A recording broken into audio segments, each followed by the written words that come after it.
is Simon Kasiate. Good morning, Simon, and welcome to the gang.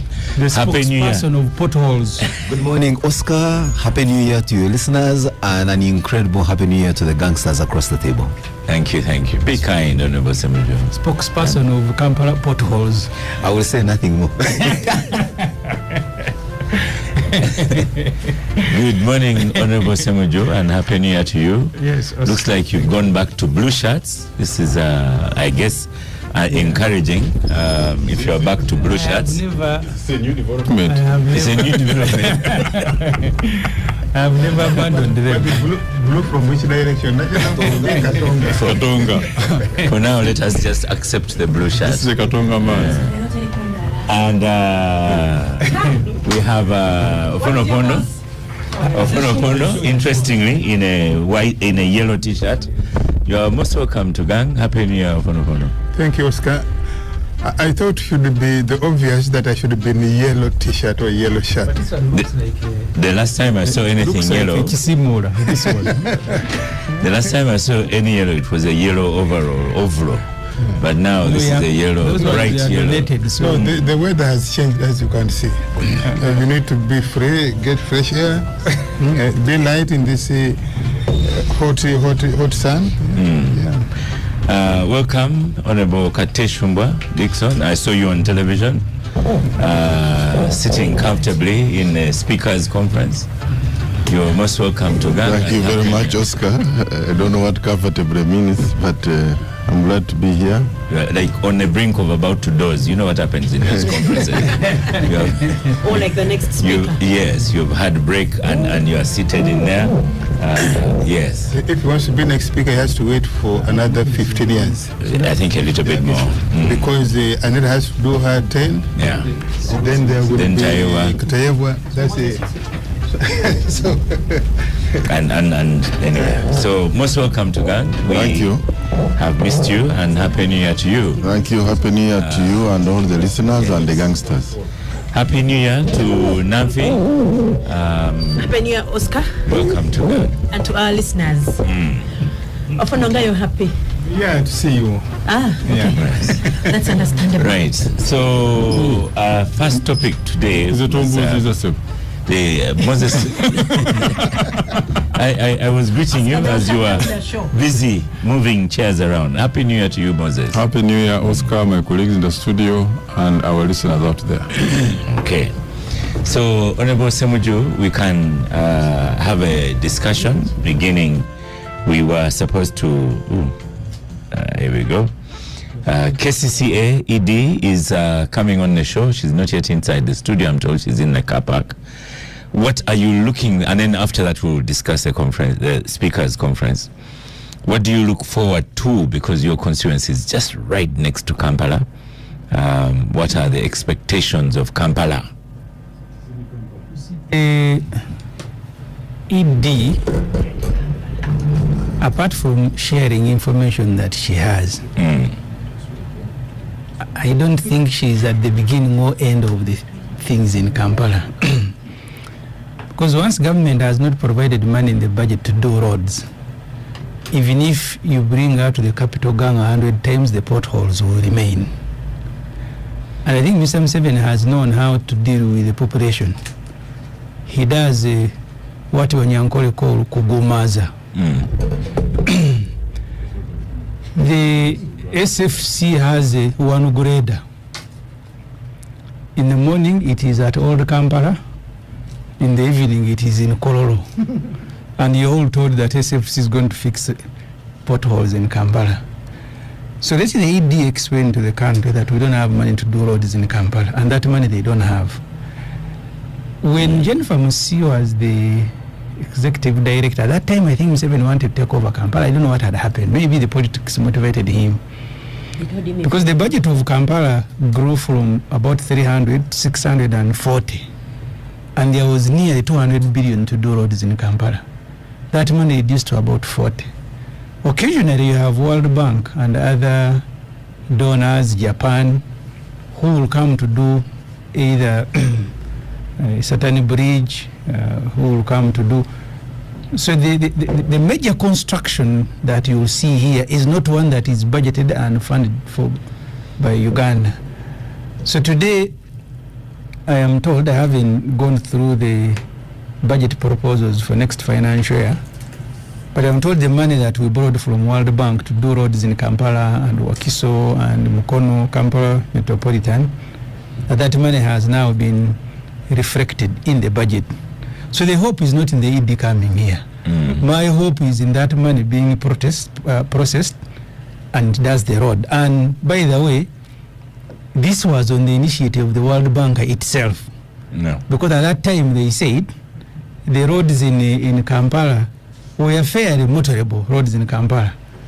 So Kampala was unleashing its traffic in the evening to the neighbors. You go to Chira, the roads at that time in Nakao were fair, okay? Then you go to Chira and you meet all the jam, the roads are bad. So they did a study themselves and came up with that proposal of more than $1 trillion to fix roads in Kampala Metropolitan. So really, apart from saying hello, happy new year, there is nothing that I'm going to ask you because the money is not provided. Well, that's why, because if the money had been provided, KCC is just a contracting agency. If you give them money, they will pick a contractor and contract out a road. So if you don't give them money, no amount of explanation, no amount of appearance is going to change anything in town. So these Ofonoponos and Moses Biarwanga, these employees of Mr. Museveni, they should be the one to tell their boss that, please, you need to fix Uganda's face. I want to repeat that. You need to fix Uganda's face before you go to do some roads somewhere.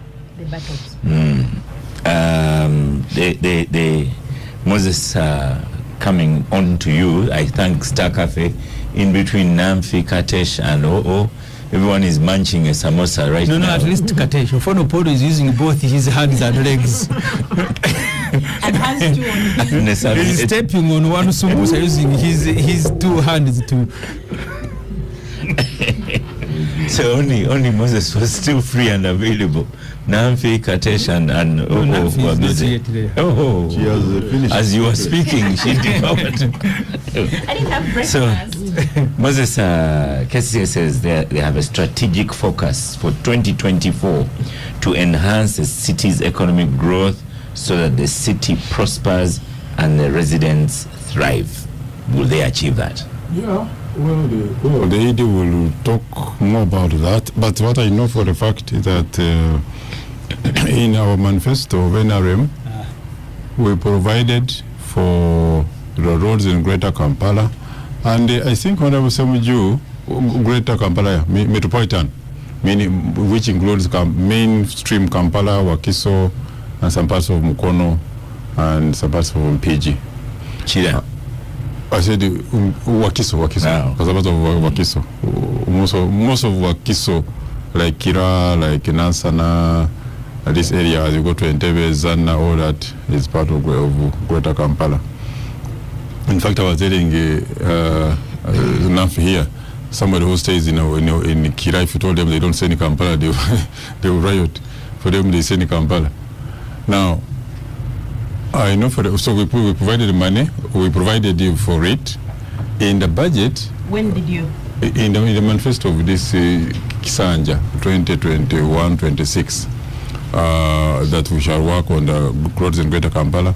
And I was saying that a person like Semuju should be honest enough to tell the public that even in his own constituency, the road from Kira to Kasanga T, as it goes up to, I think, Matuga, is under construction. In fact, it's about to be completed. It's under construction.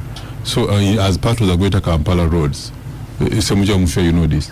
No, that's not actually. That's part of the Northern Corridor. Oh, it's being done by government. Is it done by private person? Is it done by government? So government is the worker. Yeah, it's being constructed by the NRM government. You should acknowledge that. By taxpayers. Fine, but you're saying there's no work now who should do the road other than taxpayers' money. Yeah. That's what they're raising. So the focus today is on KCC. So use examples like Salama Road, the one just right behind you. He will not tell you Well, the road which passes just at my house, the Lukuli Road is one of the best roads in the country. But the heavily populated one is Salama Road. Salama Road is terrible. The Salama Road they do talk about. I know it's at procurement stage. Something like that. She will explain. All these have money around. So some part of the challenge is the procurement processes, but it's not that there's a total neglect. No, that's not true. Even the road under construction now, I remember the last time the ED was here, they were supposed to have started around February last year, but there were some delays. She can explain that. But by the time you say, I'm going to start the road in February, it means you have the money. There could be other issues causing the delays. And the other thing SMG needed to, which he was misleading, is that saying even the roads which are being worked on are on loan basis, are not from the from the government money. See, whether we pay the loans from the taxpayers. So whether it is a loan, whether it's a direct money from government, it is the government working on that road. Yeah. Okay. It doesn't matter whether it's a loan or not a loan. Thank you, Moses. Because it's like, oh, if it wasn't a loan, you see why you procure a loan. Most of the roads in Uganda, we have worked on our Australia loan, and not from government money directly. But then we are the same people paying about 7 trillion to pay loans. The loans are paying for what you have already consumed. Thank you, Moses. We also have another short talk about those loans. And Semuju, just a tip for you. Every time Moses quotes a road far away, you just bring him back to Salama Road. I'll give you some pictures as well. But also the Kira Road. Because it is just behind him. The Kiraka Road is not far away. You're most welcome. Just... You had asked me to make a point. So the ED, I will need to know why Kampala is like a mine. That roads. He said he would just greet her. He said he would not. Now I have found it. You have changed your mind. Now I have found it. That roads must first break down, and we are like a mine, dust, and we are very happy now. Kasanga is being constructed. You're most welcome to the show. Edie, Dorothy Kisaka, you're most welcome to the Capital Gang. Good morning and Happy New Year. Thank you very much, Oscar, and Happy New Year to you and Happy New Year to the gangsters and our listeners. Yes, when we talked about this, you coming to the gang, you said, I hope we're not going to talk about potholes only. And I said, how? What else was she going to talk about? Oscar, can I ask the ED, was hardly caused by potholes? She has completed the story. I think Moses Ofonopono Katesh, you are supposed to be fully behind the ED. So as she's think that we are not affected by misgovernance in Kampala. You think this is Christ the King Choir? Or Betty Kamya told them that for them they have big cars, they don't feel the potholes. Remember, we shall support her where necessary and where factual. So now you have a big car. So now you're on microphone. Let's get the elephant out of the way. Dorothy Kisaka, what's the state of potholes in Kampala? Okay. You know, previously I would come from the bypass, then I go to like heading out to Gaza and then come Chanja Road. I've given up because it brings me to Mahanda Road. I've given up on that one, potholes. Now I come through Kampala Parents here on Chisasi roundabout, and they filled in a bit of mud in Kamwacha along there, so it was drivable today. So every time someone is planning a trip to Kampala, you have to really think about where you are going to pass. GPS. Well, I must assure you, Oscar, that we have begun a campaign to end those potholes and that story of continuous potholes. Why? Because government has come very strongly to support KCCA and deal with these issues comprehensively. If you go to Machinge right now, where we are working on about 10 roads, about 14 kilometers, you will drive all the way from the conference center, through Lukuli Road, right up to the city center, and you'll not meet a single pothole. But that does not mean that there are some places which are still having potholes. But we have begun a process, not just to cover, we are doing sectional repairs. For instance, there is a road called Seziwa Road which runs from Sheraton to Fairway. Yeah, instead of covering the potholes, we overhauled it in a very short time. I know the president uses that road. Yes, and those are some of the interventions now. Those are interventions we are going to make now, so that the story of potholes, we can put it behind us.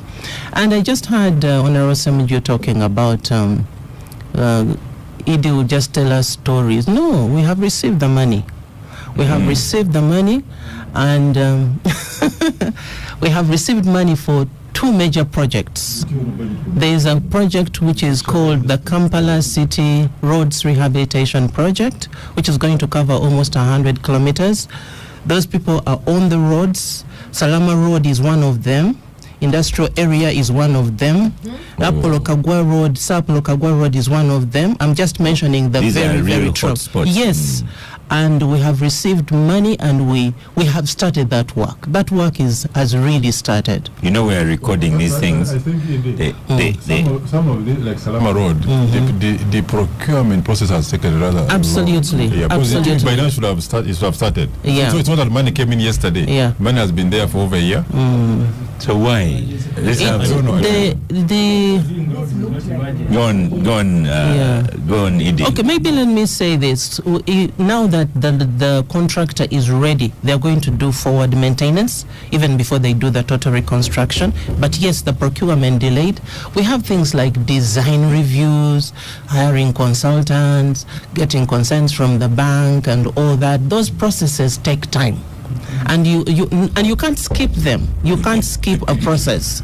So that is some of the delay that has caused those roads to be done. But the good news is that Salama Road, the potholes on Salama Road are going to be history. That road is going to be done. There's Nigeria as well. Is this on the program? Nigeria is Chira. It is Honorable Semujju's Road. Yeah. And it's under GCAM-A. GCAM-A is another project which is catering for the city roads, but also for the metropolitan area. Mpigi, Kira, Ntebe, Mokono are all part of that big project. And the goal, like you said, is so that when traffic leaves Kampala, again, it is not stuck in potholes just outside the city. So it's a comprehensive government approach to ensure that the city and the metropolitan area roads are well done. People here will comment and so on. But I know that one of your plans is promote the Kampala City brand. Does Kampala have a brand? Yes, of course. There is nobody. There is no person. Potholes. There is no institution. There is no person. There is no institution which doesn't have a brand, or a city that doesn't have a brand. So Kampala has a brand, and what we are saying, we want to improve. What is the brand? The current brand is pothole. You tell me, because the brand owner may not be able to say properly what they feel is their brand, but those who receive the service can articulate what is the brand. So for us, we intentionally are saying our city, one of the greater things about Kampala is that they are hospitable. We have great cuisine. We are people who work together. We want to promote collective responsibility.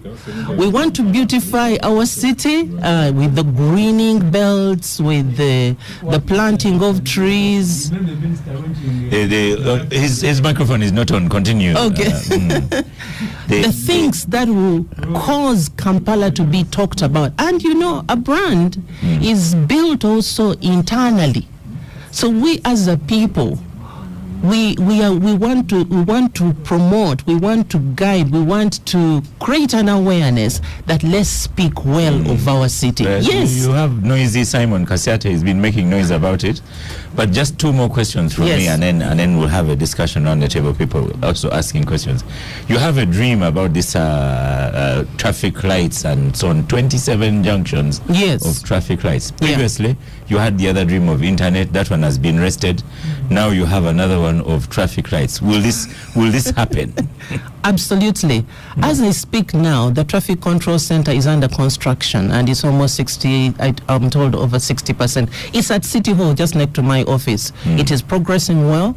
It is going to help us in guiding traffic.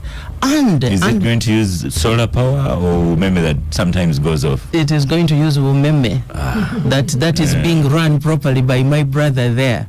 But we are under that program. We are going to have 27 roundabouts transformed into signalization. That's what they call it technically. So 27. So roundabouts like at Imperial Royal, Imperial Hotel, Grand Imperial, roundabouts on Kubiri, Mortuary, Mulago Road, 27 around the city.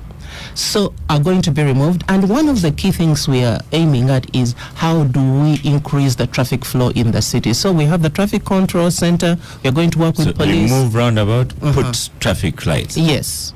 Because the places that have the traffic lights, like Fairway, you'll agree with me, the traffic really flows easily. Yes. So we want to improve that around the city. And as I said, we're recording. So what time frame is this? It has started. Their plan was to be finished in 18 months, and they are working very fast. Okay. So. And so Ofonopondo has been itching. Now if you leave the questioning to me. You've been itching, even made notes to support the ED of KCCA. Well, partly to support, but also to play the devil's advocate.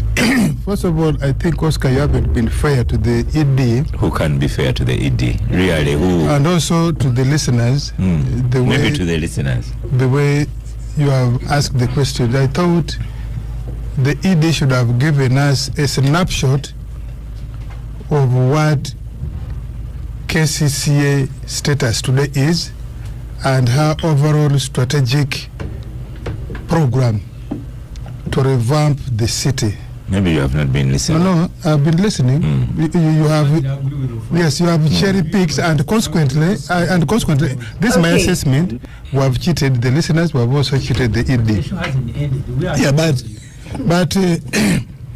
I agree. Start your comments on the negative like that. Yeah. No. But when you invite me, you don't expect. You're not the one to tell me how to. No. Yeah, Oscar, you're pushing the NRMs into corners. Yes. If they've also realized. First of all, a while back, maybe a month ago, the Lord Mayor of Kampala was on media, and he has been consistent on it, that Kampala, which he is running for the third term now, does not have a physical plan. That's what the mayor has said, or at least a modernized physical plan. So if that is the position of the Lord Mayor to the public, for me, I would want to know from the ED, is that accurate, that you don't have a physical plan for Kampala? And therefore, if you don't have a physical plan, how would you even do the roads and other infrastructure well? Yes. Or you are simply doing patchworks. Two, the ED says the delays on Salama Road and others, she has blamed the banks, the delay in releasing money, and so on. I think it comes from what the Lord Mayor had been saying, and that implies that project preparation, not just roads, project preparation, are not done well, not done meticulously, and so you go to look for the money when the project, we are not ready to implement the project. Moses has then she says something. That the contractor who's there is first of all going to do forward maintenance. Forward maintenance means that you are going to spend money, and you are saying you don't have the money. And then after doing forward maintenance, perhaps 6 months or 1 year down the road, you now come to overhaul what you have been doing. Isn't that wastage? Then she says when you asked her, I chipped in and said, what is the brand that she and her team and we Kampalans should be promoting? And she says the owner of the brand may not know it, articulate it well. So if the owner of the brand cannot articulate well, who else should articulate that brand well? And says, working together. Really? Do the people living in Kampala agree, or in Uganda, that the leadership in Kampala actually work together? I think that's a question mark. Cuisine, perhaps. Hospitable, when you have congestion and pollution, is that hospitable? So I have issues there with the ED. Yes. Now, can you give a follow-up? Yes. No, now we have many people on the table, so I'm going to. Then I have issues with the. I have the issues with the what the Honorable Semuju had submitted earlier. No, Honorable Semuju. I'm going to get Katesh to speak. Yes, I think the 3 times Honorable Semuju is spending in Parliament has not enabled him, or he's just not sincere with how the government of Uganda works. Even when it is World Bank money. World Bank money is supposed to be, and indeed fits in the budget of Uganda. There's nothing that World Bank comes here to do independent of the government of Uganda. And he's on the budget yeah, he's on budget committee. So I find insincerity in Honorable Semuju. He ought to know that no donor comes here with the money and does anything without the government of Uganda. And so, whether it is donor money or our own taxpayers' money, is all money of the Republic of Uganda, because in any case, eventually we pay the money, even if it was a loan, we pay the money. So all these projects are projects of the government of Uganda. There are areas that are certainly good. Because of the conferences going on in Munyonyo, I've been privileged to travel through the Makindye area. And you can see that area is not like the central business district. It is actually good. Is actually good. But the other things, I don't think we expect KCCA to do much on its own if the neighboring jurisdiction don't do their part. And so I think there is a lack of building synergy, working, coordinating projects with Mukono, with the Luwero, with the Wakiso, with the Mpigi. Which goes back to, you remember when we were discussing the metropolitan plan, and opposition people here, the Semujus, the people of Mengo, they said, oh, now you want to take out Buganda and so on. And that plan was defeated. I think we need... I think... You need to be sincere. The law establishing KCCA actually established a Greater Kampala Metropolitan Physical, and Mululi Mukasa did submit names to Museveni for approval for it to start. It never started. It's not Mengo. No. It is in the law. No, but even before the approval of the plan, even before the approval of that, okay. you remember, conclude. You remember, there was obstruction. Obstruction. You remember the question of the public transport. Where should public transport go far when they come from Kampala? Should they go up past Mukono? Should they go past Mpigi, and so on and so forth? Things like those. So I think we need to go back and say KCCA can be the team leader, but the other neighboring jurisdiction ought to be brought together if we want to have a better Kampala. Katesh, I disagree. Perhaps ED will have a softer voice from you. Well, first of all,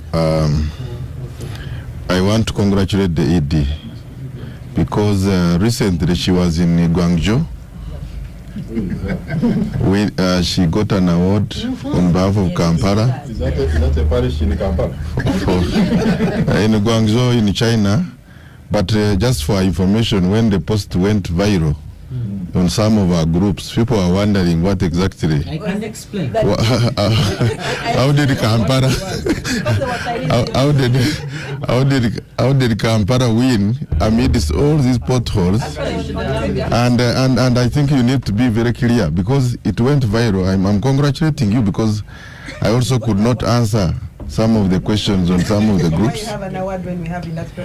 But to start with, we are glad that at least there is money to do the roads now, And just for my brother Semuju, World Bank, usually they do studies. There is a World Bank doing business report, which looks at the doing business on different parameters. I used to participate in it when in my previous role, and sometimes I disagree with their methods. But one of the parameters there is trading across borders, and they look at the entire logistical supply chain and how it affects business. And it's from such a report that then government, in line with the manifesto that Moses has talked about, then is able to do the loans that you are talking about. The World Bank cannot come here and say, I'm giving you money. It has to come from a government initiative. But yes, there are reports that could be. Now, so money is there. Now, what do we expect? Number one, ED. The public needs to know how long the roads you are going to do, the ones you are talking about. What is the durability?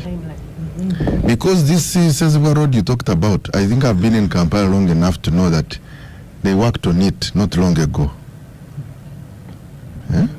Yes, in one way or the other, whether it is repairing potholes or just a small surface, what we need to know is if you do Sezibwa road, if you are doing a Salama road, how long will it last? 3 years. Okay. Number two, what is the average cost of doing a kilometer of road in Kampala? Because for us who are in budget, we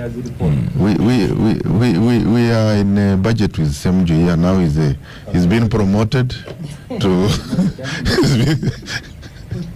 You declined. I saw you celebrating on TV. You've been promoted shadow minister. We congratulated him on this show. Yeah.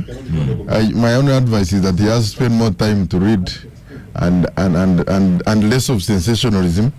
But the average cost per kilometer will inform what do we need to cover the roads in Kampala. Number three, the issue of preparation. OO has talked about it. It is a problem across the board. When we acquire these loans, I think the Speaker of Parliament actually tasked the Committee on National Economy to undertake some kind of audit. When you get a loan and you are not ready to start, immediately it becomes a cost for us. We start paying. So we would like to see, as we acquire these loans, all these things around the design should be done long enough. And it's high time as government that we start using our own resources. We have human resources, people who have invested in UNRWA, in different ministries. How come that we still have to get so many consultants on some of even a small road that leads from here to there? How many roads or what category of roads do we need consultants? Even a Maram road, do we need a consultant? Maybe the ED can explain. Which roads do we need a consultant? Where do you need? Not. Which one can we do internally? Which ones need drainage and which ones not? Finally, there was a letter which was going around from the African Development Bank about Kampala City Roads Rehabilitation Project. They noticed to suspend disbursement because of certain unfulfilled, I think, safeguards. And I think they were threatening to suspend effective February. So for us as users, of course, we would like to know from you, Madam Edi, what is the implication if that is affected? What happens to what you have promised that money will be available? Okay. So for me, finally, Oscar, is from a business angle. Madam Edi, when these roads are being done, usually in many countries, you find that before the project has started, there is assurance of continuity. That the road being done does not mean that there must be increased congestion. You have to have alternatives where business flow, traffic flow must continue. So you are talking of industrial area, roads are going to be done. But industrial area is a hub of the business. There are manufacturers offloading their products. There are containers coming in with goods. What are the plans to make sure that as you do these roads, business continuity is assured and we don't have a problem? You could also talk, when we had public transport, by then proposed by KCC, I think, you people that were in your area, you are the ones that failed it. No, we didn't. It's a long story, but there were two problems. Number one, the agreement that the person had was covering Kampala, and they could not be, they did not, the other territories around. We had a different administration. So you could not leave here and go to Chira. Then Wakiso would be demanding their own toll, and I think the other administrations refused to accept the agreement. And we actually say we must share the taxes. Kampala want to take everything and then unleash their buses on to Kira. We say no, you can bring them, but we'll be sharing. Yes, but you see, you did not look at the big picture, Because why saying synergies, not working synergies. Together. Because why would you expect someone to leave Kampala, then when he reaches the Chira, he has to be, people must jump out, then he must have a different agreement. For me, I think it's Let's important. Let's go to Nampi then before we return to Oscar. Synergies are all good if the people who are making these decisions and running the different organizations even have the capacity to comprehend the complexity of these synergies. And I think one of the biggest problems we have is the people at the helm of leadership, and I'm always telling Moses this, is they don't have the mental capacity or elasticity to comprehend even the basics of these synergies that you're talking about. So at the end of the day, you have Dorothy Saka right next to you there. Apart from Dorothy here. She's an exception to that. She got an award from Guangzhou. So it tells you, because Oscar, for me, the fact that what percentage of Kampala is dug up at this moment, in November and December, Gaba, Munyonyo, Kansanga was impassable. There were jams that were stretching 4 hours. Someone left Kansanga and reached Gaba, and it took them over 3 hours to get to their place. And in that same space, you get to a station, a point in the road, there's no diversion, there is no what, but this power has been cut off. And there is no sign that there is a diversion. Use this here. Exactly. Why do we do these things when we're in Mulago? Even in school, in primary schools, I'm sure at Taiba you have debates of prevention is better than cure. How did we get here? Why do we have to be in Mulago on life support before we stage an intervention? Because it becomes more expensive, it becomes inconvenient for everybody. Everyone knows you would rather, eat well, feed well, take your vitamins, and prevent being in ICU for a heart attack. And yet, again and again and again, we find ourselves back in the same place. You have to ask yourself, why? Because suddenly, it seems like suddenly, all roads from Kira, Gaba, Munyonyo, everywhere, Ndeje Zanta, were all bad, industrial area. And we have the president's son even going, and the president telling us his daughter took him to see some of the potholes. What madness is that? But it comes down to leadership. Because as we do these roads, KCCA should be planning for their maintenance. Should be planning for their how long are they going to last? Because usually actually these engineers know when a road expires, in quotes. They actually all have so you plan.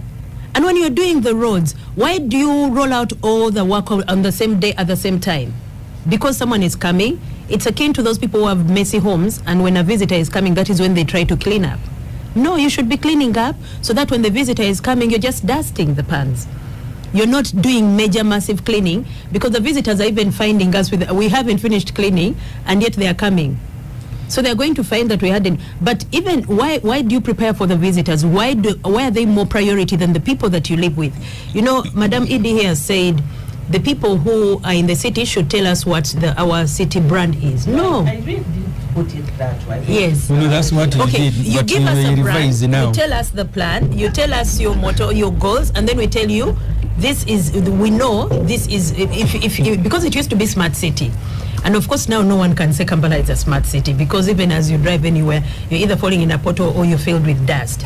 And then one thing that I'm curious about, why in most countries you go to, when they are repairing roads, especially in a business district, they usually do it in the night. But here, the moment you retire to go and sleep, road repairers also retire to go and sleep. And then during the day, they You've been start working and on hold the up. northern bypass at night, finally. No, that is much later. That is much later. In the beginning, Okay, even at rush much. hour, they would close after people complained. But that time, during rush hour, people would be in traffic for hours and hours because they're repairing the roads. These roads, they should know the time, and then get all your resources, concentrate on one road, and make sure it is done within a month. And then you go, because Kampala Parents, which is a stretch of less than a kilometer, She was here last time, it's she said it's been going to done be since fixed. March last year. Yeah. Why? Why does it take how many, Okay. almost 1 a kilometer. year to do less than a kilometer of a road? Get your resources. Instead of doing Gaba, Munyonyo, let the people of Kampala Parents still grapple with the potholes, but finish Munyonyo and then go to this, go to this. If you're stretching your resources, if you're not stretching your resources, then wake up, your supervisors, your KCC engineers should be pushing these guys to finish the roads. You saw what Magufuli did in Tanzania. All these people used to do roads in 2 years, in 8 years. Did them in 2 years. He gave them timelines, and you don't stick to the timeline, you don't get a new contract. But we see people doing shoddy roads, which expire in less than the timeline they give us, and yet they get new contracts again and again. So Okay. I think those are the things we Thank should be you, looking at. Nafi. Let's put 2 microphones back to E.D. Dorothy Kisaka.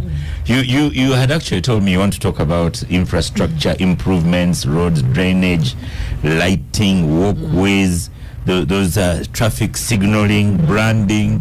So that one is under Kampala brand. Solid waste management, collective responsibility, Okay. and Honorable Semuju, I told her the problem with your office, those things you want to talk about, I don't think you will manage to talk about, because everyone is going to swamp you with roads and potholes. So is my prediction correct? Well, no, you are not exactly correct, but first of all, I want to thank the gangsters for raising the issues so that we can talk about them. But I think let's contextualize this really, you people. We are all living in this Kampala. We all want good roads. We all know how the budget works. We get some money, we start doing the roads, everybody's up in arms. We have nowhere to pass. Which one should we do? The money has come. Plan in advance. Exactly, we've planned in advance and the money has come Nafi. as an avalanche and all the roads are bad. And within a financial Already year, asked. you need to do a particular thing. So we have complexities around the whole of the planning cycle, which we must deal with. It is stupid of me as an administrator to take back money because I want to focus on one road only. I take back money in a financial year. I must use it so that people benefit.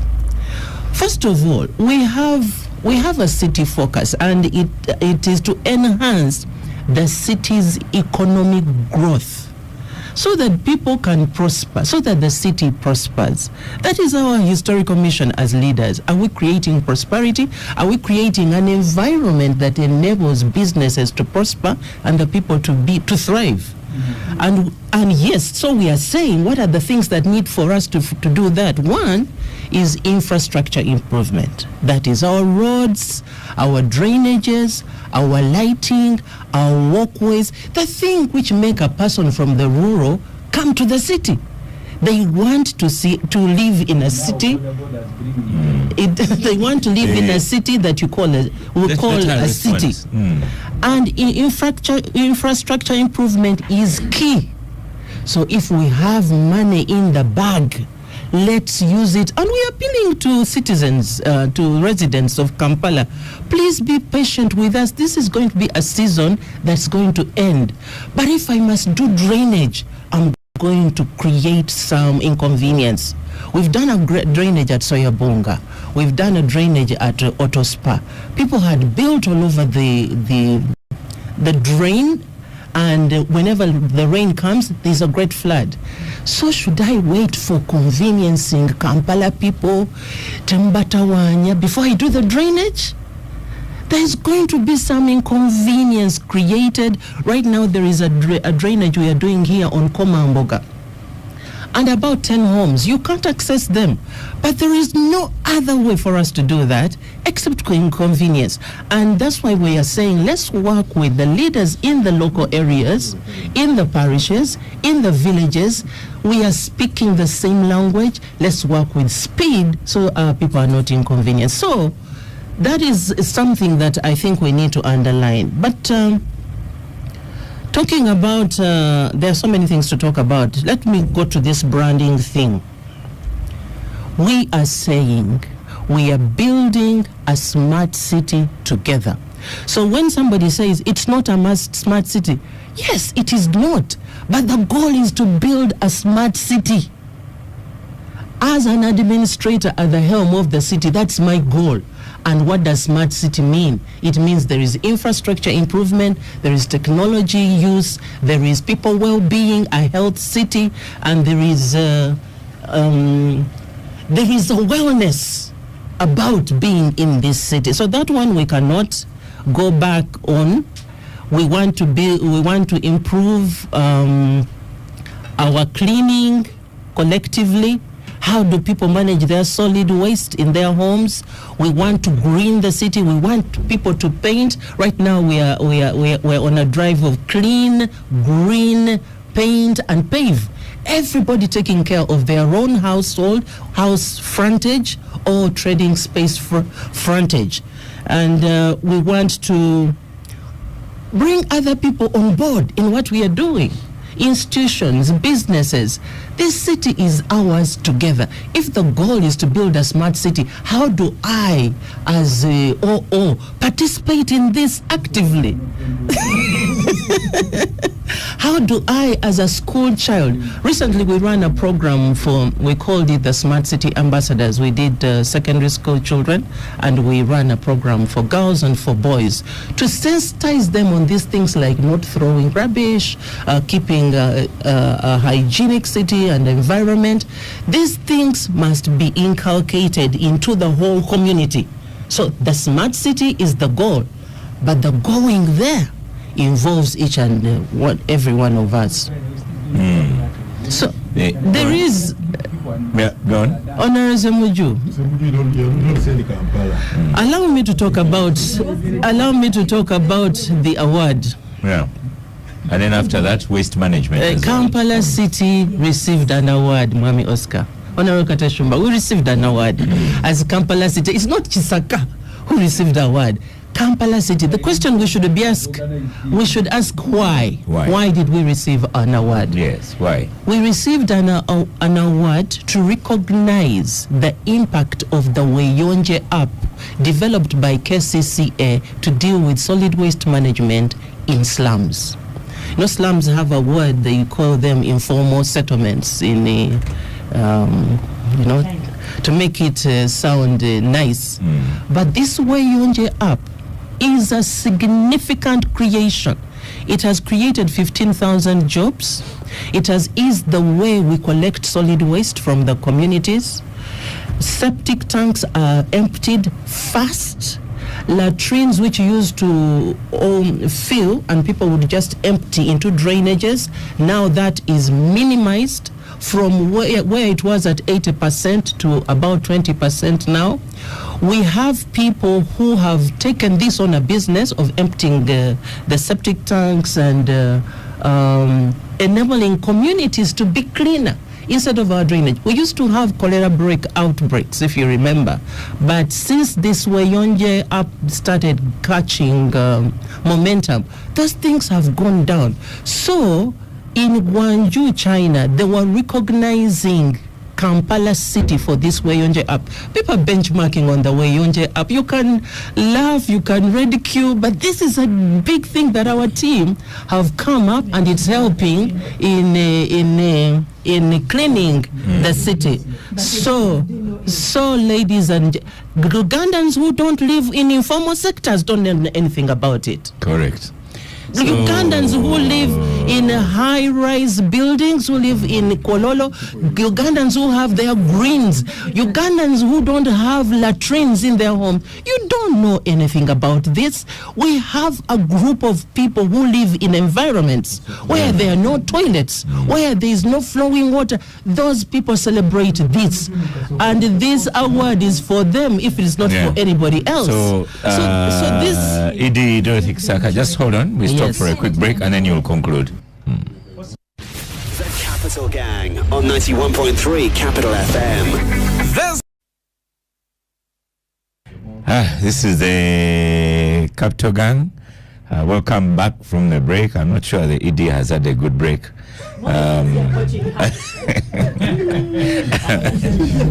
not sure she has had a good break. It is not complaining. But expert in lying. So Chisaka is not. She needs coaching in that area. So Edie Dorothy Kisaka, in conclusion, especially as I said, focus on waste management, not just Weyonje, because waste management is a problem. Okay, thank you. Solid waste management is a big challenge for the city, and we need to manage it. And we need to come up, we are saying we must do a comprehensive resolution, not a patchwork. And what is that comprehensive resolution? Waste to energy. We must convert our waste to energy. And I'm very pleased to... That's what you are doing, not what I was going to tell you. December, we signed an MOU with an investor who is going to begin the waste to energy project. So that is a big thing. We have been guided by government, and they're funding it themselves, and that is going to take off. That is one of the key things. But so you think people in Chitezi will also be happy? In Chitezi, what we are doing, we are going to decommission Chitezi. Yes, it has to go. Yeah. It has to go. It's unhealthy, and it cannot continue. We cannot continue having Chitezi as it is. We've started the process. They are working concurrently. Yes. Okay. Yes. So in conclusion, but in conclusion on solid waste. On Kampala and Vision 2024. I can't finish. Conclude Kampala. There are so many things that we. This I must say. Yeah.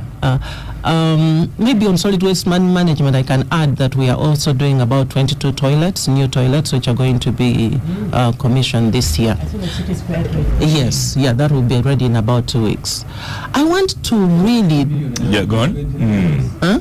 You want to really... You want to but really... if you're moving from 7 and you're going to 22, you've moved. You know... Semuju is not on the microphone. No. Because Semuju... You say, Honorable Semuju, you live in an air-conditioned parliament. You drive an air-conditioned car, but there are people who walk these streets and need to hear that there are toilets in the city. Please, continue. You are saying you really need to say something. I need to say this. In this year, we want to promote collective responsibility. What does that mean? Okay, what do I mean? We want to yoke with stakeholders in the city. The city is ours together. The budget from government is available. But what can you do for your city as a capital gang? There are things for instance, there's you see the roundabout at Munyonyo. It is being done by Airtel. We have 99 parishes who have just received PDM money with very low financial literacy. Standard Chartered has come and said we are going to train all your beneficiaries on financial literacy at our cost. That is a big thing. We have UNDP. They've come and they said we are going to light up your markets. We have private sector foundation. They've given us 1 million trees to plant around the city. And we want to invite more people to come on board. Ham Chigondo recently gave us 100,000 royal palms to plant around the city. Did he pay his debts first? So, okay, let me first finish my point. Yes. What I'm saying, Oscar, we can do different things. Government can do, but we all can do. And that is what becomes a smart city ambassador. We are building the city together. We are encouraging different people to take on different things. And through this year, you'll be hearing us a lot more on this. We want to promote that. And we want, finally, on this one, we want to work with local leaders. Uganda, Kampala City. Do you know Kampala City, Honorable Semijo, has over 1,500 leaders on the payroll? 1,500 leaders. We have local LC1 leaders, over 800. We have parish chiefs. We have RDCs. We have mayors. We have 469 councillors. All these are on the payroll of government. That whole army of leadership is the collective responsibility I'm working with. If there is a sewage burst in a particular area, I have an LC1 village leader, I have a parish leader in that place, I have a councillor on the payroll of government. Really, ED sitting at City Hall cannot see every sewage. So we want to promote this collective coming together as leaders of the city so that we can build a smart city together. It's a collective responsibility. That's a good note to end. Thank you so much. ED, KCCA. Oscar. Yes. Oscar, just one. ED talks about planting trees. The questions are just a minute. ED talks about planting trees. I have noticed that you are removing pavers and planting royal palm. We did this in Chogam and so on. Is there a plan for maintenance on by KCCA or by the individuals?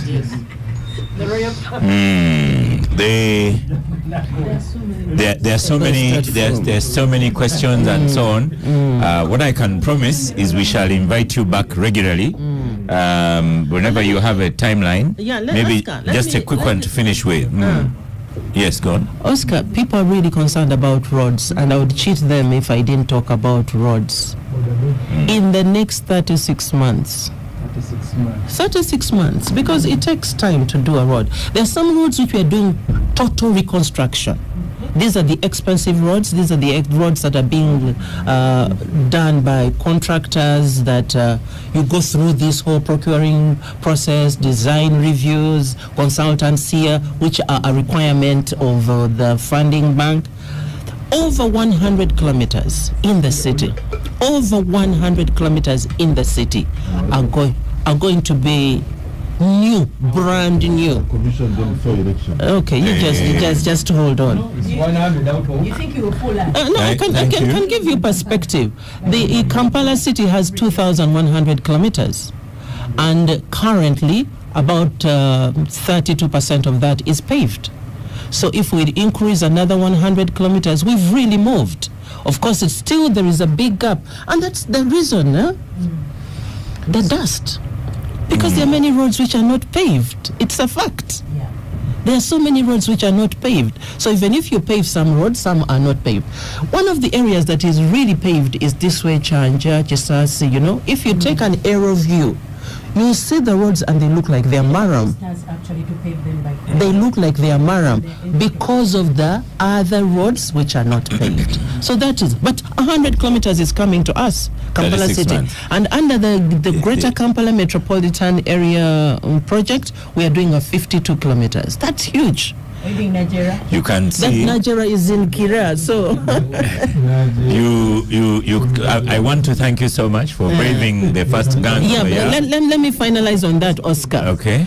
Under government of Uganda, the maintenance, the continuous maintenance we are doing right now, 14 kilometers in Makindye area, and it's not because visitors are coming.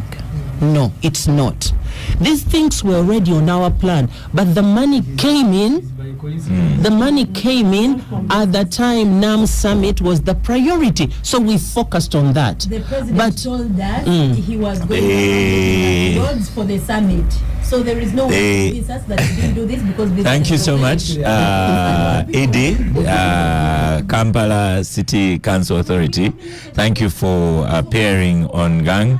You have given Moses Biaruhanga a good break because he really should answer some of the things that Semuju is talking about, as Semuju submitted at the beginning.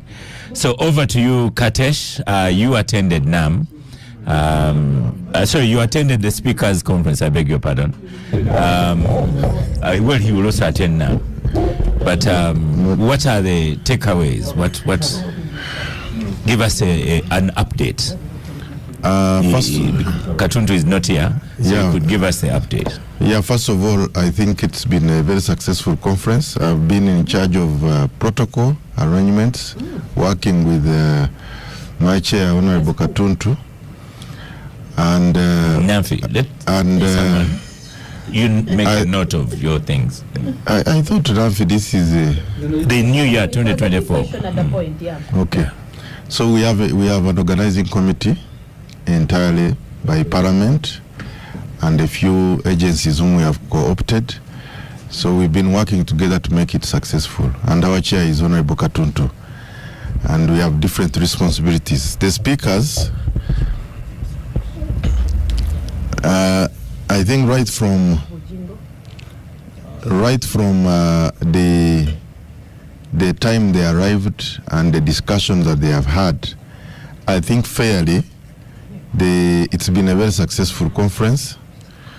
But beyond even the conference, we have seen some of the speakers get interested in visiting certain areas. Yesterday we had some of the African speakers, most of them visiting the Quality Chemicals, to as part of ways we can also interest African countries to buy some of our key products, like what is produced in Quality Chemicals.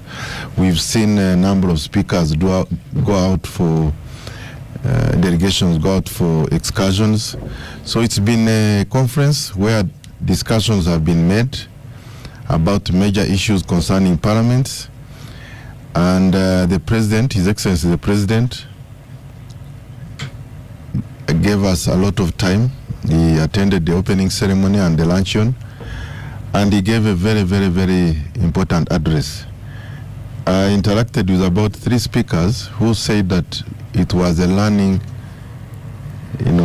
experience for them. They were taking notes because I think, and that message, you were not there.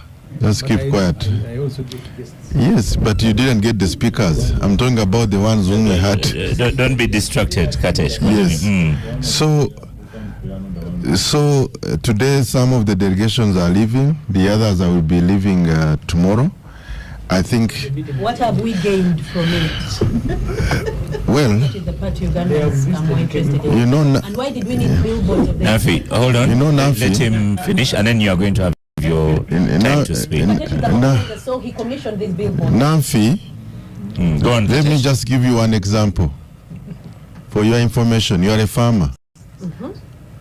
If Uganda hosts 1 million visitors a night, it's not possible. Because in a year we host 1.8. If this country has an opportunity to host 1 million visitors a day, it means the morning breakfast, you can actually have 2 million eggs sold. And that goes directly to the impact. So for me, as a country, the major thing we should be looking at how do we actually attract as many conferences as possible, because there are countries in the neighborhood here who have actually mapped out the whole year, and they go for every opportunity to make sure that literally every month they have 1 or 2, 3 conferences. And that is promoting tourism, increasing the profile of the country. Remember, this is at the backdrop of recent advisories, ridiculous advisories about Uganda, and some of the people who didn't come, using that as an excuse. But we've hosted people here, as far as speakers from Tonga, from Singapore, Malaysia. So for me, anything that promotes a country, that raises the profile of a country, we should be able to welcome it. And when I see my colleagues saying, well, what have we gained? Tourism is a multiplier effect. It is a good one. So were there any resolutions? Were there any resolutions made finally from you, Katesh? We are waiting for the final, rapporteur's report, and I think that I cannot speculate what is in the resolutions. Oh, it didn't end yesterday. Today morning, I think there was something that's the conclusion. Yeah, okay. Some conclusions. Okay, Namfi, Iching? Namfi has wrong figures. He's going to quote wrong statistics. I don't even care about the figures and who came and how they came. You see, you could go on and on about tourism. If you told us that we are organizing a speakers conference in order to attract tourists, or for my cassava in Zirowe to have a market, then maybe we would be more prepared than that. But what we saw are billboards and this madness. Maybe some things should be obvious, maybe. Like, are they? Like if you have 1,000 visitors, then of course there will be benefits for all. No, you see, we have to do a cost-benefit analysis. These benefits that they happen about, what is the benefit when someone is going to come to Uganda, and during the time that they arrive in Uganda, there is a prominent person who is saying that he has been shot. Now you are mixing. No, I'm not mixing. I'm telling you that if you're happy on about tourism, there is a better way of doing it. And let's also do a cost-benefit analysis. What was the benefit of speakers putting up billboards? That is money. Taxpayers' money. We are asking you what were the recommendations and what you discussed. You can't even articulate it. You're telling us it's good for tourism. Everything is good for tourism. But the best thing for tourism is a country that has a good reputation. You can't keep bringing people. 1,000 people may come. But if when they are here, they're falling in every single pothole that they are passing, none of them is going to come back or recommend anyone to come back. So no, let's not gloss over things and useless things and paint them and try to put uses to them. That conference was useless. Honorable Semuju? Yes. How did it benefit us? First of all, you have made the point. You've made the point. You see, your point. We have. Who has annoyed you this morning? Yeah, go on. All these meetings are important. Did not go down. We may not realize the full benefit because of the way we organize them, because of the way we but they are all they're all beneficial, and I want more to come. Unfortunately, the city of Chisaka, you will bring people, guests like they did, and then like you saw the Irish ambassador who said that potholes are now attracting tourists. He was just being funny. we tongue in cheek. Yes. So I have told this story of Moses Biarahanga to every audience. I was with him on a KLM flight, and all the attendants said I will go for my Christmas in Kilimanjaro. Poor Biarahanga started pleading. We have better this in Uganda, we have better this, yeah. And then they said, no. Gorillas. We usually sleep in Entebbe. But one time the hotels were full, we wanted to go to Kampala. Your roads, animals are crossing, all the people are there. And you see, if Biarahanga meant well, he should have taken notes to come and speak to all other government agencies. You may have visitors, because you see, attending a meeting of the speakers is routine. They will go to any other country. But how you present yourself, that's why the other he said, you will need to wash your face before you go to receive guests. You can't have a city in a state like the one of Chisaka today, and you host 3 meetings because these visitors may not come back easily. What they take away? No, these days. Namfi. Yes, go on. So and then the key discussions in these meetings was democracy. How does Parliament help the process of democracy in this country? And of course, Katesh sees only tourism. But this meeting wasn't about tourism.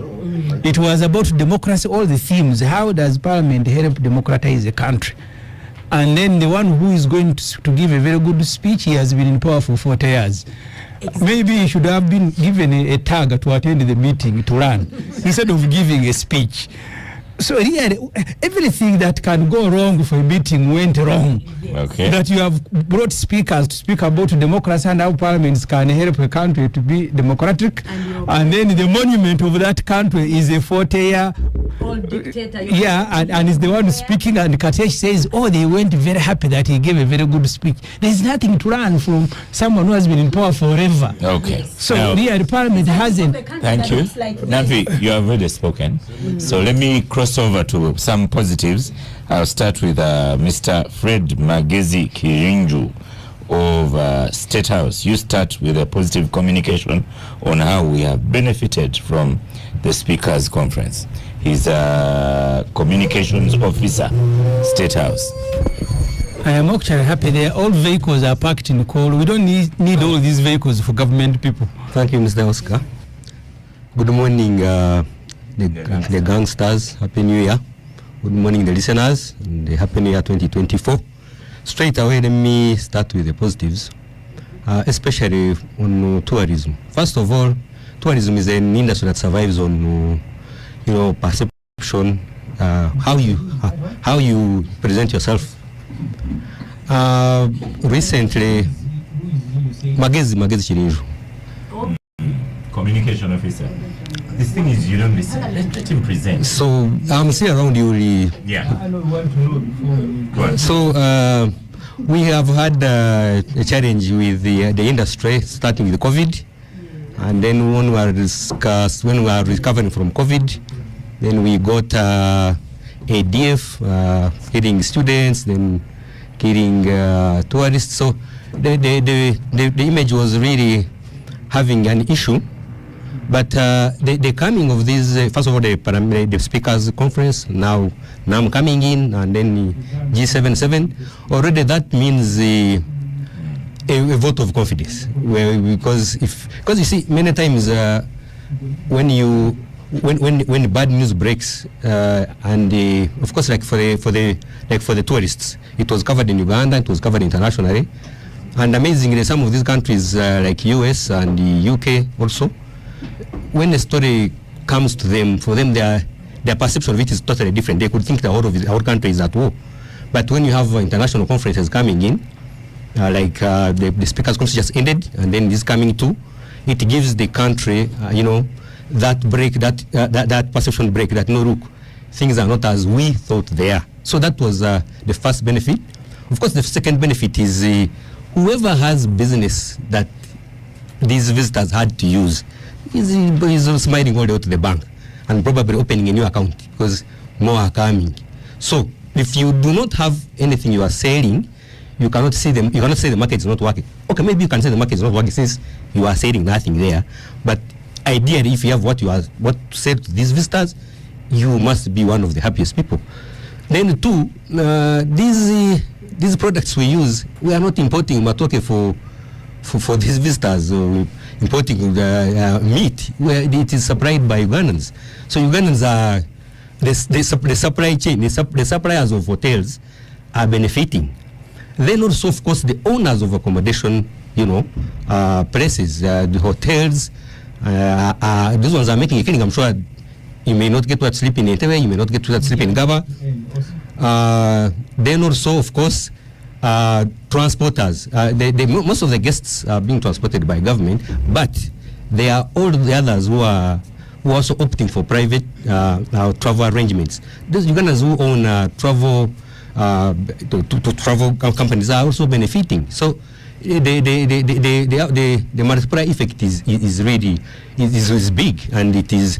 Secondly, the Uganda Tourism Board vision for Uganda is to be the biggest destination for MICE. That is meetings and incentives and events. And these three meetings in Uganda, these two conferences in Uganda, are playing into that very vision that you needed a convention center. We have one.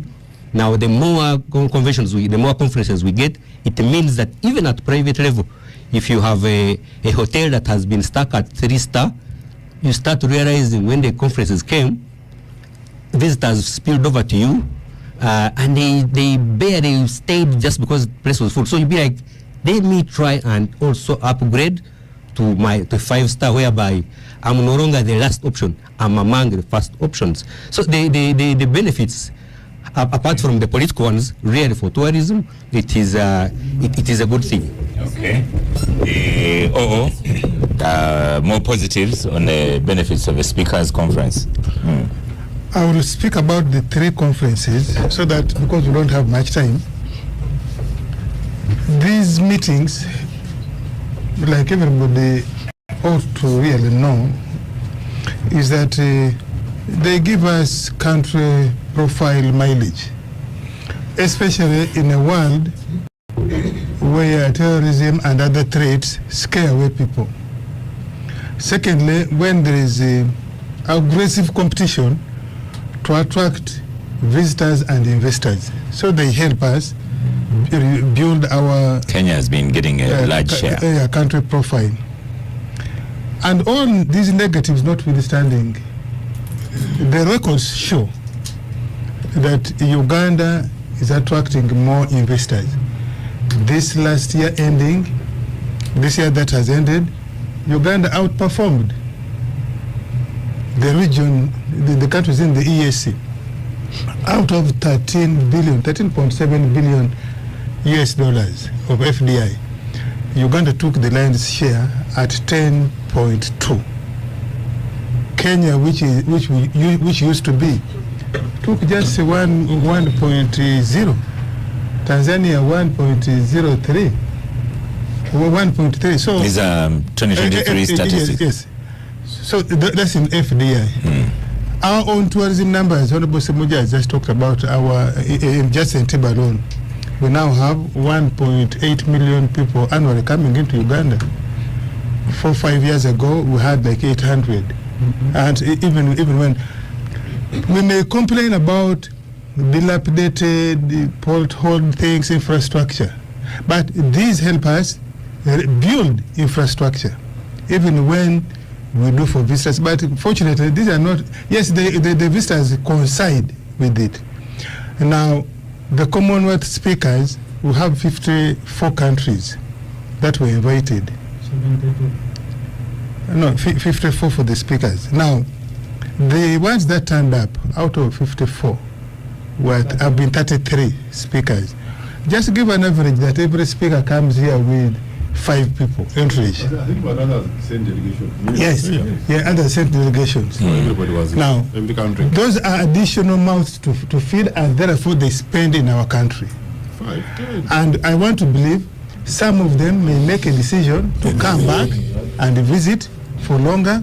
Some of them, like many of them, are business people. Probably they are citing business deals that may bring them back. And that's a good thing. You know, we also took 600 to a conference somewhere, another 200. Yeah, that's okay. That's so okay. But I'm saying the effect of people traveling. People traveling.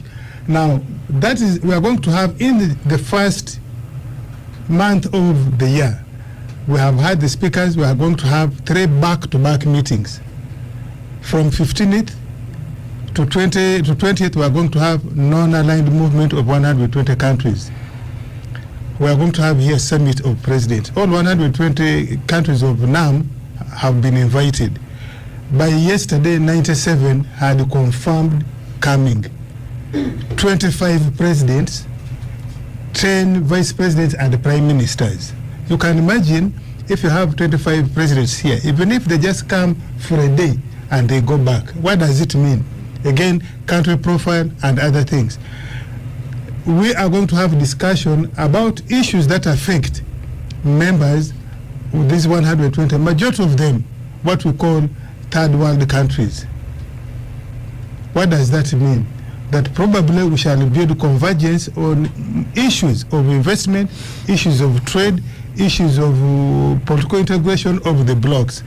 One of the things that is affecting us as these countries, we have been exporting raw materials. And in the last 5 years, these countries are saying, no, we would rather have companies of those rich countries investing in our countries to process our raw materials so that we keep jobs here, we transfer technology, we transfer skills, we transfer entrepreneurial skills. I think those are good things. Okay. As we conclude NAM, Speakers, we are going to have the G77, group of 77 plus China, 135 countries. When is So, that? 20th to 22nd. Okay. So, yeah, January, just next week. January, just next week. I'm a member of the National Organizing Committee. So I'm speaking from a relatively well-informed. So when you have all those people here from 15th to 22nd or 23rd, that's a lot of things that Uganda is attracting. So it is now up to the Ugandans.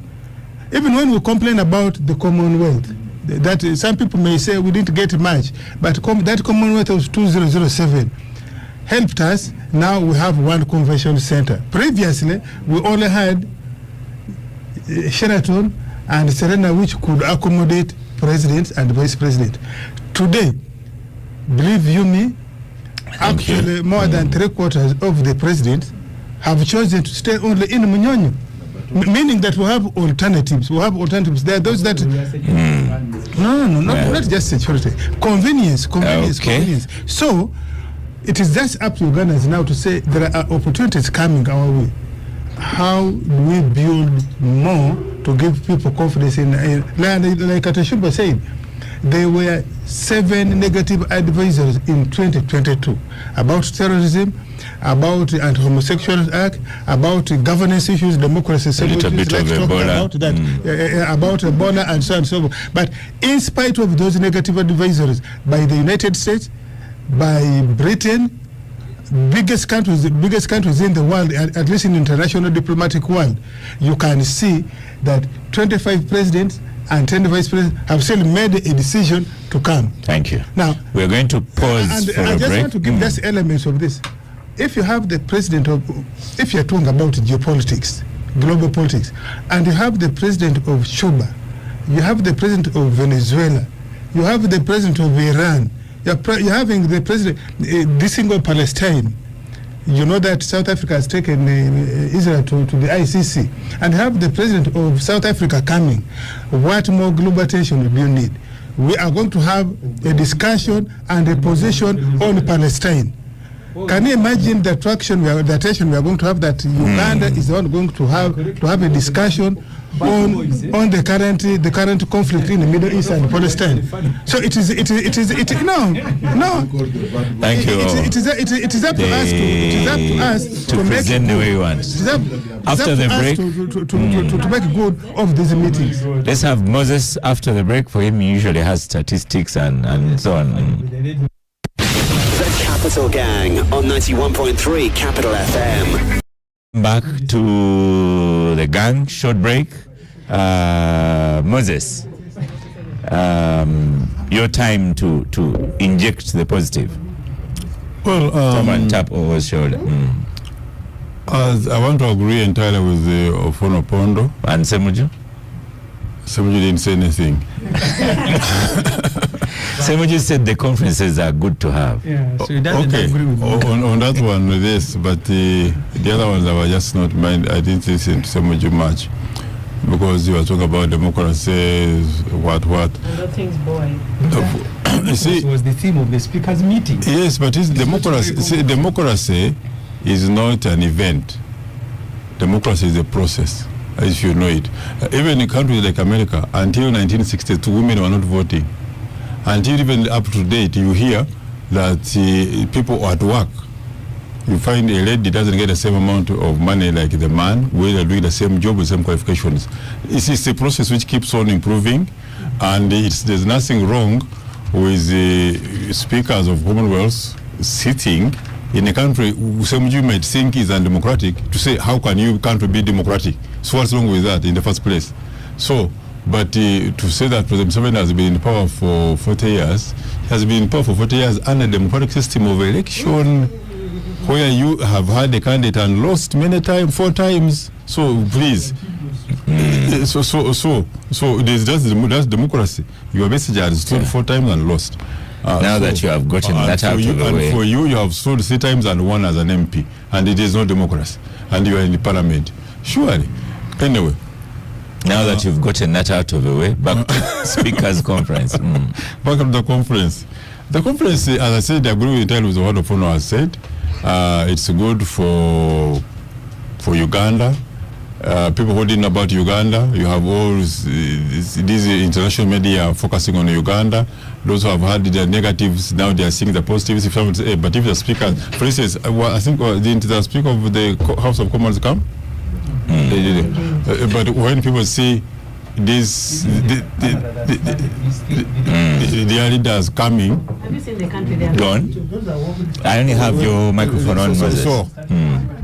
So when they see the Uganda being in this limelight and the negative, the international negatives reduce because people are seeing some positives about your country. Of course, Katesh talks about the amount of money coming in.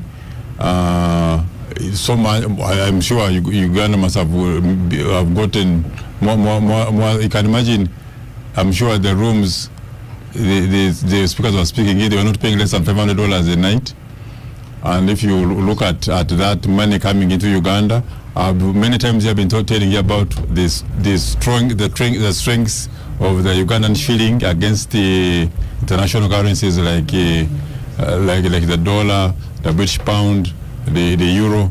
When such we host such a conference, these people come with dollars or euros, and they exchange. They are paying in those currencies. So the Uganda is benefiting. The foreign reserves at the Bank of Uganda should be smiling that people have come in and brought in money. Apart from what others have said, the food the people are eating in the hotels and so forth. But also now we have a bigger one, as the Opono was saying, the non-aligned movement and the G77 plus China.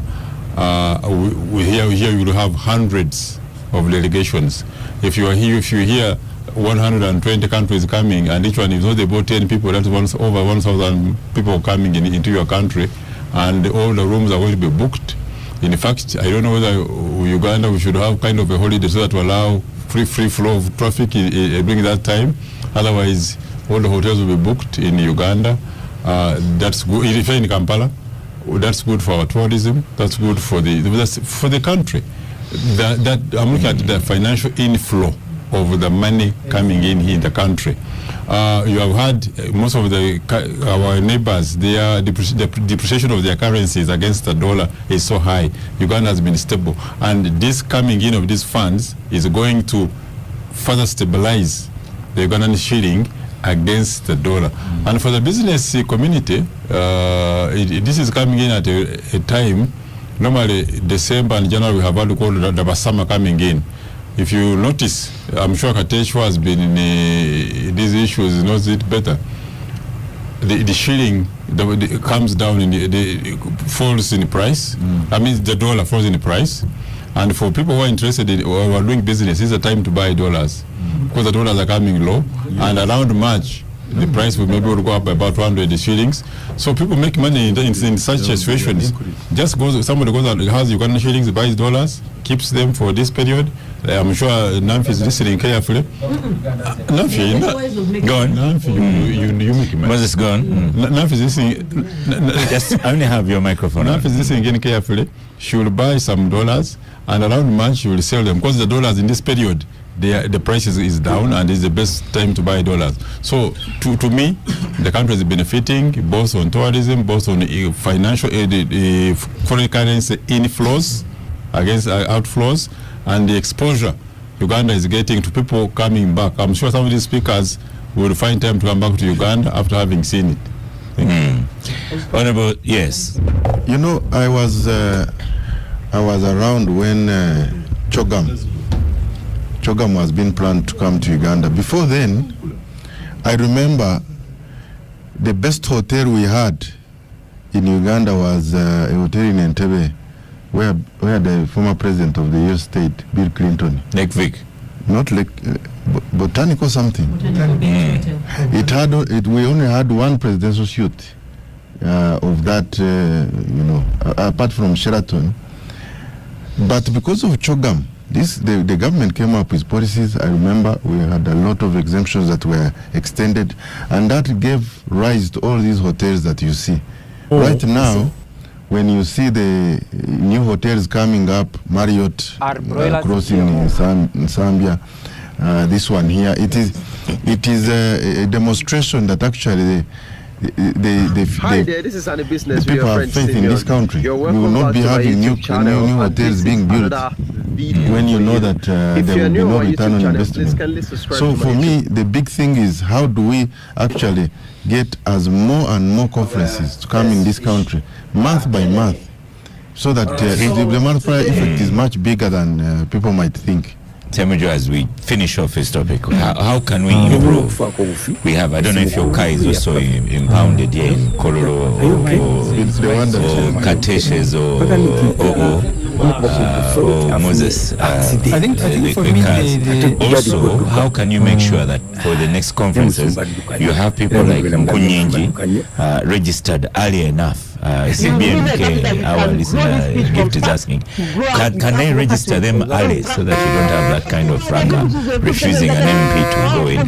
Remember in the old days when the road mayor is complaining, you have a road mayor's conference and he has not been registered to go. How do we avoid such? Oscar, I still do support the revamping of Uganda Airlines. Not because I thought that the money realized from sale of tickets was going to be the benefit. The trouble with many of the government spokesperson is to go for the simple things, that you are going to say the eggs. You are going to say the eggs, matoke. If I am your boss, I will sack you. If I hear you on the radio, you say that. Because the benefit from, I'll give you an example, Oscar. You are talking when I was still active in the media, we used to have the African Forum for Editors, African Editors Forum. One time, it was our turn for Uganda to host. And then all the delegates said, no, the flying to Uganda is very difficult. At least we'll come to Nairobi again, because each one of us will be able to fly direct to Nairobi, because there are KQ flights from many African countries. So the benefit that you get from Uganda Airlines is not the sale of tickets. And I saw my colleagues in Parliament making a mistake. So the benefit from these meetings, please, it is not the sale of eggs. It is not the sale of matoke. All of you, upon you in charge of publicity, I will get you and then I'll beat you if that's what you go to say on radio. And that's why I'm very angry when the serious thing that you are supposed to do from which the country will benefit are not done. Because tourism will benefit, but can only benefit if you have sorted out the basic things. The town looks good. I told you, Oscar, last time we were in Kigali. I don't know if Kateshe was there. Yeah. All the MPs appreciate that this town now looks very beautiful. It is clean. The roads are done. All of them, including NRM MPs who are critical of Kigali because of other reasons. There is a reason for me to take my family to Kigali, because they will be going to a good, clean city. Other issues, notwithstanding. Notwithstanding. And that's why I wanted to tell Chisaka here. You see, you don't develop a city just on the goodwill of those who are in the city. You must have a very strong enforcing mechanism. Which Chisaka tell Moses. Yeah. You must have a very strong enforcement mechanism for the state to stay, at least at the beginning. Okay. So the campaign that they involved in, please, this is your city. Thank you. You are pleading with everybody. So these meetings are beneficial, provided the country that you want to sell to the outside world is sorted, it looks good, and then finally Oscar. Ufano Pondo, the other day I saw you, either you or Baliomus, who wanted to school your prime minister when they were quarreling after a meeting with the Kasuri woman and others in communication. You need to begin schooling government people, starting with the head of state.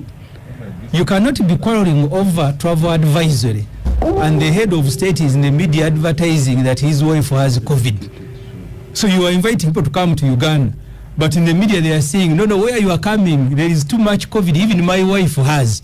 So please take the president for some lessons. If they have nothing to say, let them continue talking about the Longhorns of Ankole. No, he's there, Magezi. Yeah, so it is their duty. So he's the communication person, he wrote it. No, this is too junior, I'm talking about Ofuno Pondo.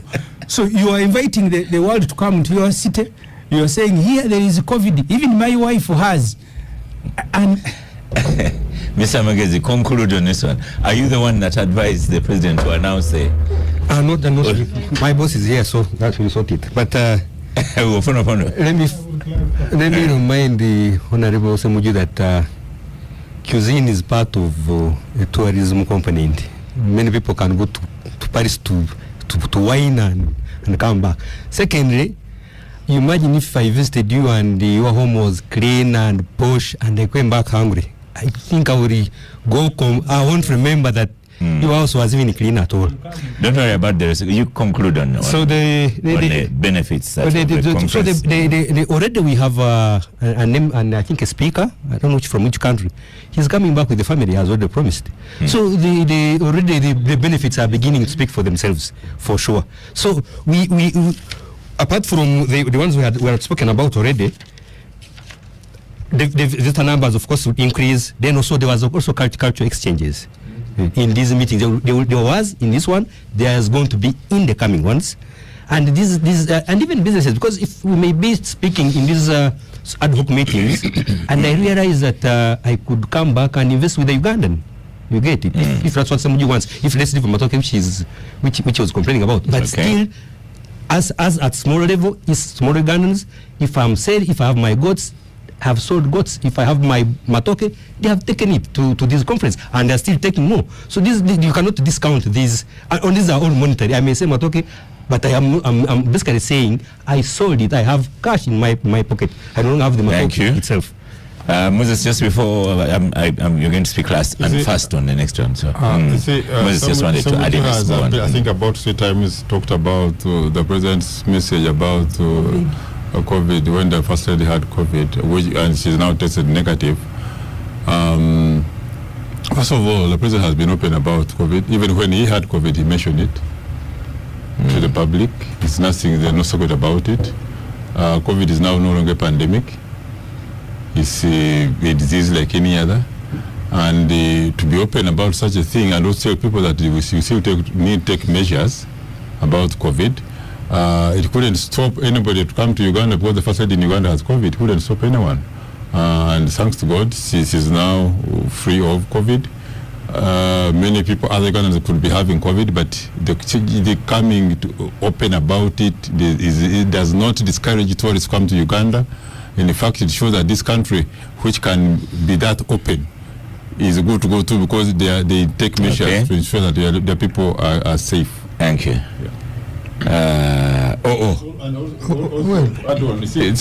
People go and praise, they are praising Rwanda and so forth on tourism. Yes, we need a clean city, fine. But I can assure Semuju and others that Uganda's earning from tourism are much higher than what Rwanda is earning from tourism. Yes, but they're trying to catch up. That's the point he's making.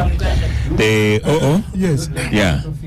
You say government official spokesman. I only have your microphone on. I'm surprised that Honorable Semuju, a journalist, would want that the president hides.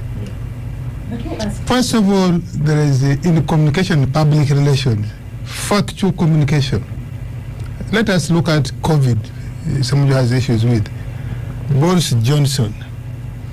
That did not announced. That did not prevent people from traveling. No. Yes, Donald Trump.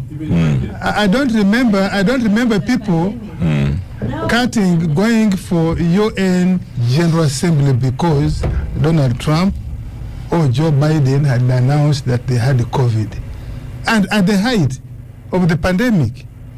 Now, Honorable Ssemujju has issues of eggs and matoke. Majority of Ugandans earn from the small sales. What would be wrong if they sell more eggs, more matoke, more sweet potatoes, more milk? Ssemujju, I would invite you. There is an article, I think, in the Atlantic about chicken feet war between China and the US. Chicken feet. Chicken feet is a big business. So we should make sure, we should help, we should try to strive that Uganda should be able to get money from anything that we can sell. Even if we can sell cow dung. Kisaka was, I thought that Kisaka was going to say that we want to turn all human waste. I know Oscar usually caution us, human waste into biogas, so that people of Kampala, instead of using charcoal, they use biogas from the feces from their pit latrines. You had stopped with human waste. Yes. No. I'm saying so we should be able to. So Mr. Honorable Ssemujju is a good. So Honorable, your government spokesman. Yes. This we closed it. Namfi is banning to talk about Pastor Bugingo. She's banning. Bugingo, what can you tell us as a government position or UNAS? No.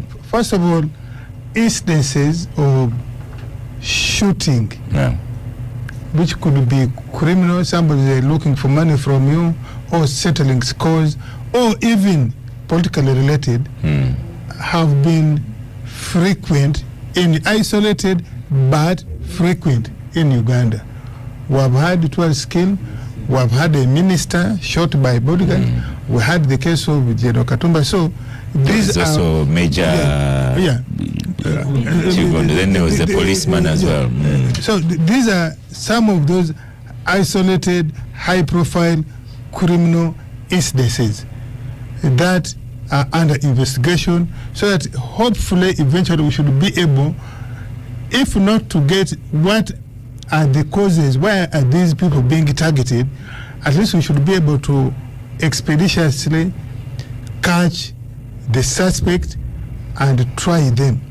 Hopefully again we secure conviction in courts of law. So the case of Pastor Bugingo falls in that category. Police is investigating. As far as I know, they have not yet found either the suspects or the guys that are involved. But it is factual that he was targeted, and the person who was in his car was shot dead. So we don't have to hide that. I mean, it would be futile to try and hide it because visitors are coming. But it is part of the criminal incidences in Kampala. We may not prevent a mobile money person being shot in Nansana or wherever, and that certainly the media will cover. So it will be investigated, hopefully, fully, so that there will be a prosecution and so on. Honorable Ssemujju. See, first of all, I am sympathetic to the pastor. If you want. Of course, his car was shot at. Was it? Yes. Namfi, we don't have that kind of.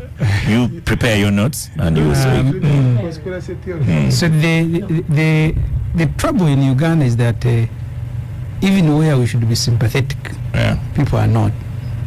I saw when General Katumba Mara had problems, there were people who were dramatizing it. The man had just survived the death. Lost a person as well. Yeah, not one. Two. Yeah. He's a driver and when the minister was shot, I saw people dramatizing. There is a big problem in this country, and Ofono, you are responsible for it. You and your government. You are the ones who have brought us where we are.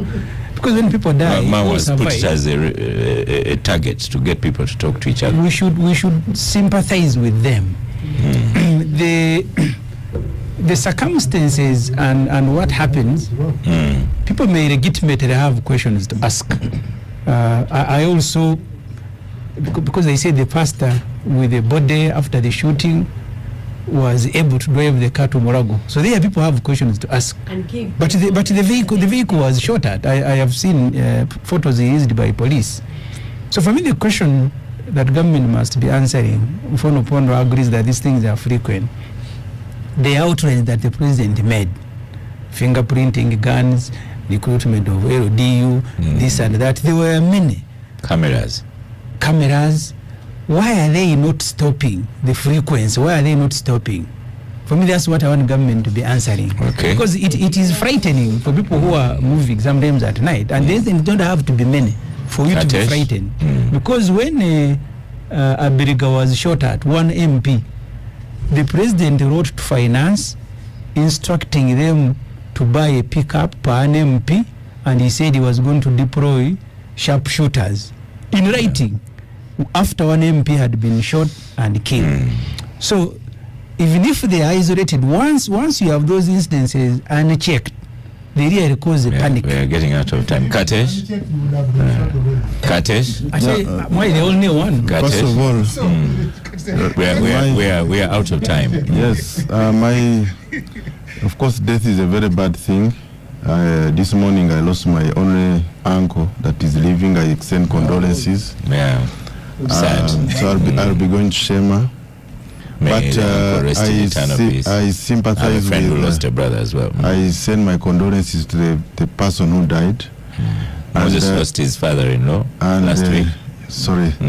So it's not good to see this kind of incident, especially for a country that, I'm in a sector which is a very sensitive sector. Every time there is something like that and it goes all over the place, even if there are many shootings in some of the countries that we know, big powers where almost every week there are shootings. Many people. Here, a small incident like that becomes a very big issue, which it is, but it sends a bit of restlessness.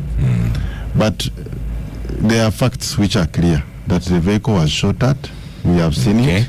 And so we should allow the investigators to do the investigation and not engage in speculation. Nafi. Oscar. Move to the microphone. I'm curious where these people saw pictures of a vehicle shot us. There's a picture there with bullets. Yeah. 15 bullets. You know, Nafi, we don't have time. We are out of time. Make your presentation. Yeah, Oscar, for me, I'm curious about how we ended up in a country where it has religious leaders who stage this kind of thing. And there's so many questions you have to ask about this. The fact that when Katumba Mara was shot, we all saw images. The whole public was there to witness this. You can't be shot at 10 p.m. in Nansana, and there is no public image that is coming out, no video of people capturing the event, and the person shot in the back is sitting a few hours later, seated upright, telling us that I am okay, I am not dead, and 2 days later, they're giving all manner of, actually 1 day later, press conferences. Do you know what it means being shot in the back? You can't move. You're running a fever, you're paralyzed, you're in ICU. And yet we see a pastor masquerading and prancing around giving press conferences with ministers, telling us how they are changing his bandages every 2 hours. And this person comes an hour, less than an hour later after reporting this incident, and there's not even a single drop of blood on himself, and he's telling us that there's someone who was shot 13 times, 13 bullets, and this person is seated next to you in a car, in a confined space, and there is no splash of blood on you. Okay. So for me, my problem with this whole country is how did we end up in a situation where we have religious leaders who are supposed to guide people, who are supposed to lead people, and they are masquerading and running around concocting stories, and then police is investigating, and then we have the military giving him security. And Oscar, there is something very, very wrong in this country. Because of the fact one that everyone seated here, no, that we have people like that, and these people are given security by government, and this kind of thing. I'm not even talking about the security issue of this all. I'm talking about the fact that we have people like that running around the country, and we have the security on the same forces. And going then around for today, I'll pretending risk that there is closing a nothing show wrong. with Moses having final word.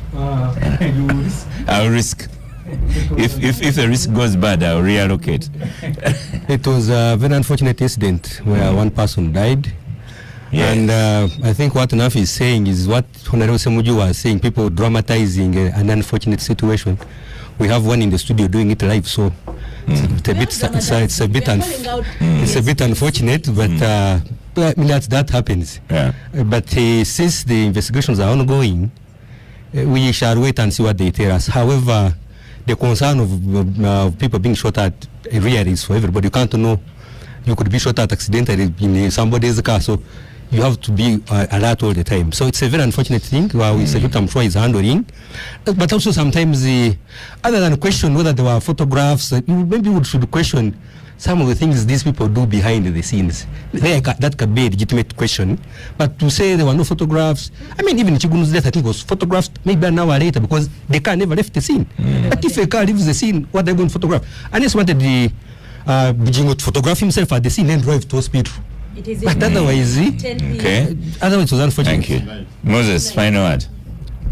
Final word. First of all, it's unfortunate for the incident to have taken place. Thank God that Pastor Bijingo is alive, and it's unfortunately somebody died. But the criminality is everywhere in the world. The issue is how do you follow it up quickly. Semuju was talking about when the MP later was shot at, and then the president going to parliament and talked about cameras and so forth. These cameras are helping. You remember the court has just concluded a case where a lady was shot at in the Rubaga area, and the tracking of the people who shot that lady was called Kiinji. I've forgotten the name, but the case has been concluded in court with the conviction of the people who of the killers, and they were followed up through the camera system up to the thing they were arrested in Mkono area. So the cameras are working. At least it is that case where somebody has been prosecuted and found guilty as a result of murder. So we need more, and that's why the president now is talking about the electronic number plates for both cars and motorcycles, so that you can easily follow up on such cases. So it's unfortunate what happened, but we need to strengthen our security system to be more vigilant, to see who is who, and be able to report such cases. Yeah. Happy New Year, everyone. Star Cafe, powering the gang. Everyone has played their part, apart from Mr. Magezi. Mega Yogurt, thank you so much, Moses, for supplying. Today, OO has also brought some farm products. Let him speak for himself. Semuju, 2 years ago in Mulanda, where Moses, Oscar, and Namfi Wanyoto came, and the little Lanya, I planted the Kitaferi. And Justin Lumumba. Sour soap, fruit. It's grown 2 years? Yeah, 2 years. Maybe 2021. I have mine for 5 years. It has not given me. No. Your soils are bad. And 5 years. I'm now harvesting on average 14 fruits. This is the first. I want to donate this to Oscar. I brought about 7 fruits for the gangsters. Let me receive mine on camera. Thank you so much. I have very good flowers, green, white inside. Very nice birds. I picked the seedlings from Zombo of all places. The president said the money is there. Thank you so much, listeners of Capital Gang. Happy New Year. Thank you, our guest, Mr. Magezi, Communications Officer from State House, AD KCCA, Dorothy Kisaka. Thank you very much for your contribution on Gang. We wish you all luck, and we hope the city will prosper. I am Oscar Semoyamsoke, and I shall see you